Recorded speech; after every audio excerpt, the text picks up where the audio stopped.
जय मसीह की सबको। तो जैसा कि आज का वचन हम देखते हैं, प्रकाशित वाक्य 17 के 14 में इस तरह से लिखा है, वे मेमने से लड़ेंगे और मेमना उन पर जय पाएगा, क्योंकि वह प्रभुओं का प्रभु और राजाओं का राजा है, और जो बुलाए हुए हैं, चुने हुए हैं, विश्वासी हैं, वे उसके साथ वे भी जय पाएंगे। तो वचन कहता है मेमना। मेमना यहाँ मेमना शब्द यीशु मसीह के लिए इस्तेमाल हुआ है। जैसा कि हम देखते हैं कि किससे लड़ेगा यीशु मसीह और कौन है जो यीशु मसीह से लड़ेंगे। ये अंत की बातें बताई गई हैं। अंत के लिए ये भविष्यवाणी की किताब है प्रकाशित वाक्य। तो ये लिखा है कि अंत के दिनों में लास्ट में क्या होगा, वो शैतान की सेना जो इस धरती पे आज भी अधिकार रखती है, वो शैतान की सेना क्या करेगी, वो यीशु मसीह से लड़ेगी। यीशु मसीह से लड़ेगी और जो वो यीशु मसीह जीतेंगे, क्योंकि जितने लोग उस पर विश्वास करते हैं, जो लोग यीशु मसीह पे ईमान लेके आए हैं, जो लोग जानते हैं कि यीशु ही हमारा उद्धार करता है, वो भी उसके साथ फतेह हासिल करेंगे, जीतेंगे। जी हाँ, यीशु मसीह और कोई नहीं,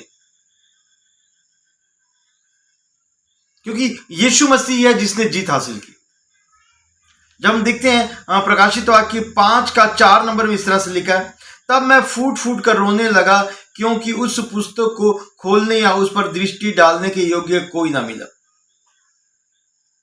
4 में 5 में इस तरह से लिखा है, इस पर उन प्राचीनों में से एक ने मुझसे कहा, मत रो, देख यहूदा के गोत्र का वह सिंह जो दाऊद का मूल है, इस पुस्तक को खोलने में और उसका 7 मोहरे तोड़ने के लिए जयवंत हुआ है। वो यीशु मसीह के लिए बोला गया कि वो उसने जय हासिल कर ली है। जैसा कि हम देखते हैं कि बहुत से देवी देवता हुए इस धरती के ऊपर, लेकिन यीशु मसीह जो थे वो एक मामूली इंसान के रूप में आए थे, आपकी और मेरी तरह इंसान के रूप में आए थे। लेकिन उन्होंने क्या किया, हम सब के गुनाहों को लेकर के वो क्रूस पे चढ़े।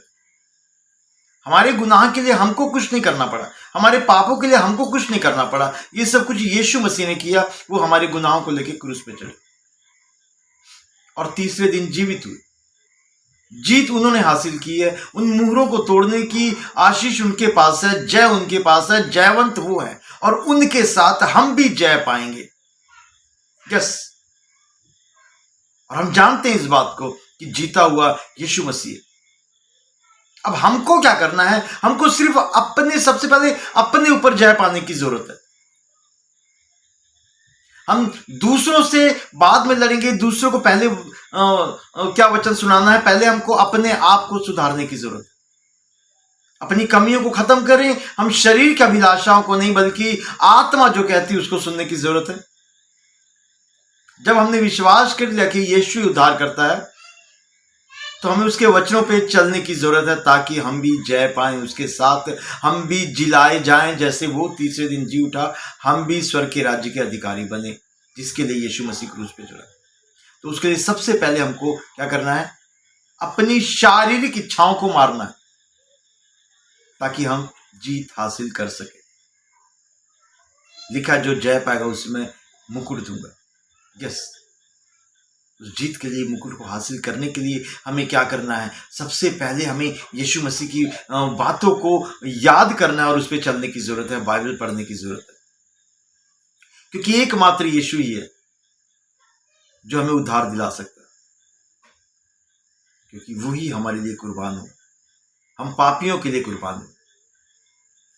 और अंत में जैसे हम देखते हैं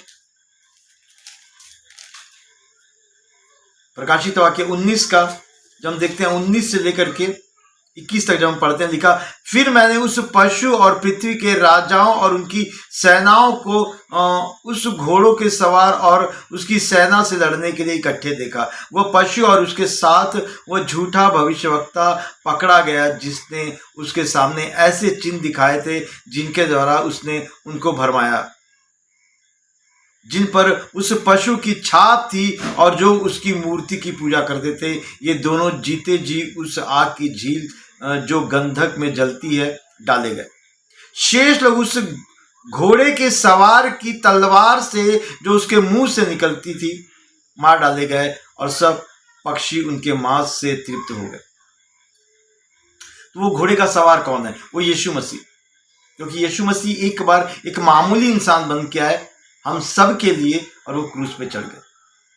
कहीं ने उसे बेचारा समझा, तकलीफों का मारा समझा। लोगों ने कहा कि ये तो अपने आप को नहीं बचा सका, तो हमें क्या बचाएगा, कई तरीके की बातें। लेकिन अब यीशु मसीह वो बेचारे वाले यीशु मसीह नहीं आएंगे। अब वो घोड़े पे तलवार हाथ में लेकर के आएंगे। यस, शैतान से कोई नहीं जीत सकता सिवाय यीशु मसीह के। एकमात्र वही है, और उनकी फूंक से मर जाएंगे। हाँ, आज भी वो मार सकता है, अपनी फूंक से शैतान को आज भी नाश कर सकता है, नष्ट कर सकता है। लेकिन उसने शैतान को भी मौका दिया, क्योंकि उसने उस स्वर्गदूत को भी बनाया था जो बाद में शैतान बन गया। वो अपने लोगों का ख्याल रखता है, उन्हें मौका देता है, हमें भी मौका देता है कि अपने गुनाहों से तौबा करो और सीधे रास्ते पे आ जाओ। हम सबसे बहुत प्रेम करता है, हमारे लिए वो कुर्बान हुआ ताकि हम बचाए जा सके। सिर्फ हम दोष लगाने वाले ना बने, हम हर किसी की उन्नति तरक्की के लिए हम प्रयास करें, प्रार्थनाएं करें, दूसरों लोगों के लिए प्रार्थनाएं करें। और वो समय बहुत करीब है, हम अंत के बहुत करीब है। अगर आप विश्वास करते हैं कि यीशु मसीह आपका उद्धार कर सकता है, तो उस पर विश्वास करें और बाइबल पढ़ें, उसके वचनों पे चलें। यस, वही है छुड़ाने वाला, वही है जिंदा खुदा, वही है मुर्दों में से जी उठने वाला, इकलौता परमेश्वर, इकलौता खुदा का बेटा, खुद खुदा, खुद परमेश्वर, एकमात्र यीशु मसीह। इस वचन के द्वारा परमेश्वर आप सबको बहुत सी आशीष दे कि आप भी उस पर विश्वास करें और बचाए जा सके। जय मसीह। God bless you.